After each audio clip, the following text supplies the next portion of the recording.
quelle est votre position sur Karim? Alors, je ne vous cache pas que moi, je trouve qu'elle est divergente entre la vôtre et celle de Didier. Un coup, il est sélectionnable, un coup, il n'est pas sélectionnable. Et j'ai du mal à situer un petit peu la Non, position de la Fédération française de football, donc de la vôtre, qui diverge pour moi de celle de Didier Deschamps. Donc, quelle est la situation? alors dans ce cas, il y a une mauvaise explication de notre part. Donc, il est sélectionnable, il n'est pas suspendu par la Fédération française de football. Mais Didier estime que dans le groupe, aujourd'hui, il n'apporterait pas ce qu'il est en droit d'attendre de quelqu'un qui est très costaud au niveau sportif, qui est irréprochable quand il jouait avec l'équipe de France. Pendant tous les stages, on n'a eu aucun problème. Mais il y a cette malheureuse affaire en cours qui est trop longue, à mon avis, qui n'est pas réglée. Et donc, il n'y a pas, de la part de Didier, la volonté de prendre le risque pendant un stage d'avoir encore cette affaire qui serait décidée par pas décidée, commentée par les médias. Justement, vous dites qu'à présent qu'il est sélectionnable. Didier Deschamps. Mais Nasri est sélectionnable. Comment? Nasri est sélectionnable. Samir Nasri. Ouais. Mais Deschamps ne le prend pas. C'est ça Voilà, que vous voulez c'est ce que dire. je veux C'est dire. son choix. Ouais.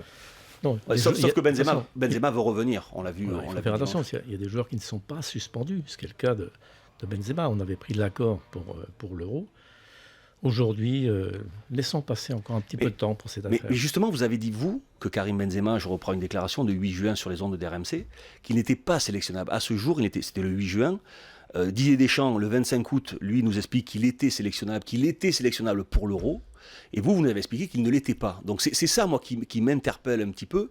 Et puis il y a le garçon qui est un peu au milieu de tout ça. Donc c'est ça que je n'arrive pas à comprendre. Quelle est la véritable position? Est-ce qu'on peut le prendre? Et pourquoi on ne le prendrait pas? Vous avez dit qu'il n'était pas sélectionnable. Si Didier Deschamps le prenait aujourd'hui, la fédération s'y opposerait pas. D'accord.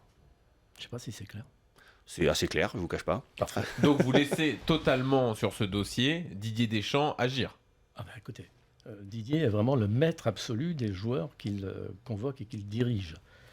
Je sais qu'il a pour Benzema de l'estime sportive. Ceci dit, reconnaissez que l'affaire qui nous a à un moment séparés tous est extrêmement compliquée à gérer. Et je trouve que c'est une affaire qui, au niveau de la justice, dure beaucoup trop longtemps. D'ailleurs, alors pourquoi avoir déclaré qu'il n'était pas sélectionnable, puisque c'est Didier Deschamps qui a toujours eu la main sur cette affaire? Écoutez, on était d'accord tout le temps, tous les deux. Peut-être que les mots n'ont pas été les mêmes à des périodes différentes, mais on n'a jamais eu de divergence par rapport à Benzema.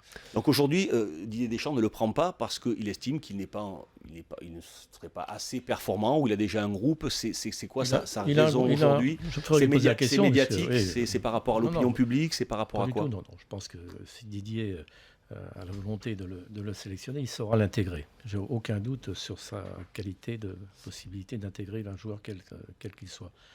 Mais aujourd'hui, d'abord, Benzema était blessé en début pour la période Biélorussie. Ces derniers matchs, il a été mieux. Le temps n'est pas venu, c'est ce que déclare Didier, donc je pense qu'il faut rester là. Oui, sur ses blessures, il a d'ailleurs dit, même s'il avait été en pleine possession de ses moyens, je ne l'aurais pas appelé, puisque c'est mon choix. On se demande un peu si ces déclarations dans le journal Marca, le journal espagnol, ont pesé aussi sur cette décision de Didier Deschamps de ne pas le rappeler, lorsque Benzema avait déclaré que Deschamps avait cédé à une partie raciste de la France pour ne pas le sélectionner en équipe de France. Est-ce que vous considérez que ces déclarations pèsent encore aujourd'hui? Non, je pense que Didier a montré qu'il n'avait aucune rancune.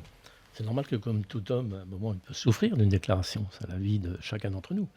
Mais Didier a montré déjà dans ses sélections, en ayant laissé tomber quelques joueurs, quelquefois, qu'il les a repris au moment où il jugeait utile de les faire jouer.